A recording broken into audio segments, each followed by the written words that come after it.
মনে হচ্ছে? দেখেন সব ফরম্যাটেই বলেন, আমি লাস্ট 5 ইয়ার্স ধরে কাজ করছি এখানে। আমরা চেষ্টা করি যে আমরা ড্রেসিং রুমটাকে যতটুকু সিম্পল ক্লিন রাখা যায় এবং ওইভাবেই সক্ষম। আমাদের রেজাল্ট অনেক সময় আপ অ্যান্ড ডাউন হয়, বাট ড্রেসিং রুম কোনো দিন ওইভাবে ইমোশনালি বাস্ট আউট করে না, এবং ওইটাই আমরা চেষ্টা করি। There are lot of negative, there are lot of criticism happens, but আমরা ওই জিনিসটা মাথায় রাখি যে আমাদের যে 25-30 জনের যে ফ্যামিলিটা আছে উই আর ইনট্যাক্ট, এবং ওইটাই আমরা সবসময় রাখি। দেন মানে হাইয়েও এবং আমাদের পারফরমেন্স যখন লো থাকে তখনও। সো এটাই আমাদের কালচার যেটা তৈরি করেছে, এবং এটা আমাদের কালচার ইনশাআল্লাহ সামনেও থাকবে। লাস্ট ম্যাচ বিশ্বকাপের আগে, বিশ্বকাপের কথা বারবারই চলে আসবে। বিশ্বকাপে আমাদের 3টা ম্যাচই একটা ভেন্যুতে, কলকাতায়, একটা ম্যাচ মুম্বাইতে।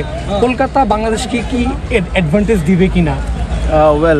ক্রিকেট খেলতে হবে, যেখানেই খেলেন আপনি ভালো ক্রিকেট খেলতে হবে, দ্যাট ইজ মোর ইম্পর্টেন্ট। যেভাবে পুরো ওভার দ্য ইয়ার্স খেলেছি, ভেরি কনফিডেন্ট, বাট এর মাঝখানে একটা বিপিএল আছে, এবং বিপিএলের পর যখন আমরা প্রস্তুতি নিব, আমরা যখন আবার প্র্যাকটিস গেমগুলো খেলবো, তখন বোঝা যাবে যে কী অবস্থা। বাট যেভাবে আমরা যে কনফিডেন্সে আমরা এখন পর্যন্ত শেষ করেছি 2025, we are very happy and very hopeful.